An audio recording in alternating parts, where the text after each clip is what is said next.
Well, hello, Canadian Campaholic here. Just having a quick tea break before I got to get back at it. It is getting close to about a third of the way through August now. Haven't done any camping since June. We were house sitting for in-laws while they were out of the country, so we took a break, although July was full of storms and tornadoes and rain and quite hot where we were, so I don't know that camping in those conditions would have been that great. But I wanted to talk just a quick, sort of dirty video, no high production quality or anything like that. I don't even know where my selfie stick is at this point. But just to talk to you a little bit about a slight maintenance concern that I have with our rig. And I think we might be okay, but picked up a tool on Amazon that will help me further diagnose it and then decide if I need to get a professional to take a look at it. So let's go for a little walk and I'll tell you what I'm talking about here. So our camper has the Dexter Easy Lube axles, which I know is a little bit controversial. Should you be pulling the hubs and repacking manually or using the Easy Lube system? They've also got their patented, trademarked quote-unquote never adjust brake system for the drum brakes. I take the trailer in to have the bearings and the brakes serviced as per the manufacturer's instructions, which is at least once every 2 years based on the limited miles that we put on the camper. But we are a little overdue, and one day I noticed that the dust cap that goes in the Easy Lube axle here underneath that plastic cap had a bit of a hole in it, which was a concern to me, worried about dirt and things getting in there and possibly causing some overheating. So after a camping trip back in June, after we'd been driving for a couple of hours, I put my hands on the hub, and the hub on the one side was hot. Now, I'm not talking like scalding hot, can't put your hand on it, but pretty darn warm. The other side was warm, but certainly not hot, and that was a little bit concerning to me that there was a temperature difference. So I opted to pick up some, I think it's called Lucas Red and Tacky grease. It's a very high temperature rated grease, which is great for these sorts of applications. Did a lot of reading on the Easy Lube system. You got to jack the trailer up. You got to make sure you do it on a really warm day. You got to keep that tire spinning to make sure that the grease works its way through the system and then back out through the front of the system so you don't blow the seals on the back. There's reports of some folks blowing the seals on the back of the hub and then grease getting all in the brakes, which is an absolute nightmare. There's a lot of controversy about whether or not you should use the Easy Lube system or have a professional repack, and for the record, I've always had it professionally repacked. This is the first time I've used the Easy Lube system. To be absolutely sure I had fresh grease, I pumped an entire tube of grease into both sides, which meant I pushed nearly an entire tube of grease out on both sides. But the older grease was red as well, and in still very good condition, and it was very hard to see the difference between the new grease and the old grease, which I think is a good sign. Got new dust caps to make sure that that one didn't have a hole in it anymore. Then took another trip, and again, still noticed a little bit of a temperature variation between the two hubs, which was a little concerning. Could possibly be a brake issue, but I haven't noticed the wheels binding up or anything, or the trailer pulling. In a quick inspection of the brakes, it didn't look like there was anything of concern.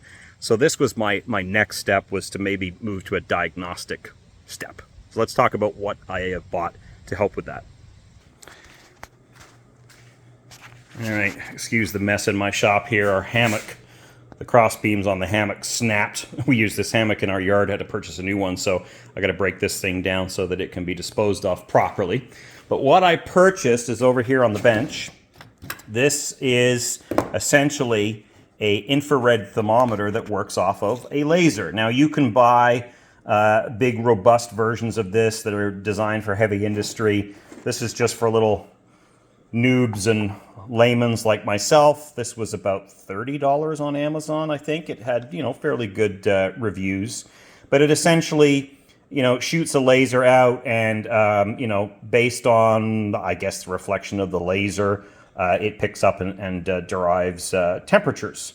I'm probably not using any of the correct terminology here. You've got to make some basic adjustments based on the reflective nature or the makeup of the material that you're shooting this at.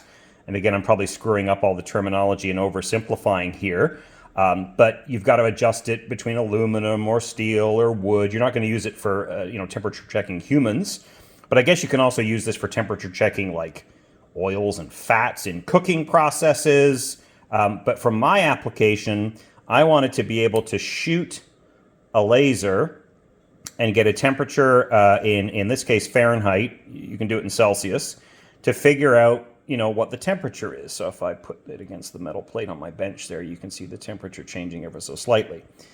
Now, I've done some research on this, and if you have other information that kind of contradicts what I've discovered, please feel free to put it in the comments. But the information I found states basically that trailer hubs can get pretty warm. And operating temperatures between 90 to 150, even 160 or 170 Fahrenheit is not uncommon, depending on the distance that you're traveling, the ambient temperature outside, and so on and so forth. So basically our plan is when we go camping in a few days, after about 2 hours of towing of speeds around 60 miles an hour, 80, 85 kilometers an hour, somewhere in that range, I want to pop those plastic caps off and take some temperature readings of the actual hub itself, the outer case of the hub, just to kind of get an idea of, are things getting too hot inside? When you start getting in excess of 180 Fahrenheit or you're getting above 200 Fahrenheit, that is way too hot. Now, the grease itself that I bought won't liquefy. It's drop temperature, which I think is the temperature, if I understand correctly, at which it will no longer be a gel, it'll become a liquid. It's like 500 Fahrenheit. You would never push it to that temperature. But once you start going above 200 Fahrenheit, you don't want that bearing to wear out prematurely and to seize, because that could be catastrophic, especially on a single axle trailer. The whole damn wheel could come flying off, and then you're endangering your family and others on the road. We don't want that to happen. But if I temperature check it, and it's running at an acceptable temperature, then I may just leave it alone for the time being. I probably will still get it checked in terms of the brakes. I'm not a brake and bearing expert. I might take it in to get the brakes checked, because sometimes overheating can indicate a brake dragging issue versus just a bearing issue. But we've got a couple more trips to get through in the next little while that I'd like to get through safely. So this is a bit of an intermediary measure, I guess, just to kind of test out the temperatures.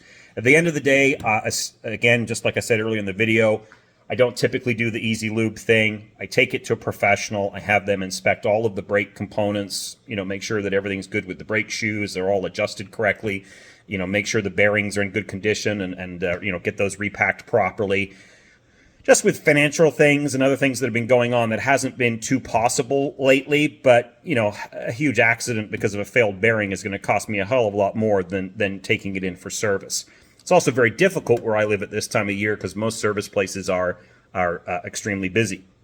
I did do a little bit of testing with the gun, though, and I shot it against the hood of our vehicle, which is black and has been sitting out in the sun.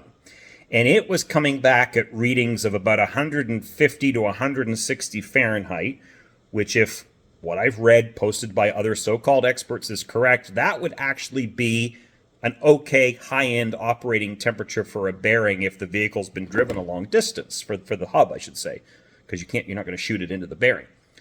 When I tried to put my hand on the hood, where I was taking that reading of 150 some odd Fahrenheit, call me a wuss, but I couldn't keep my hand there. That was pretty damn hot. Way hotter than anything I have manually felt on that hub recently. So I'm kind of hopeful that maybe I'm just being paranoid that the temperatures are okay.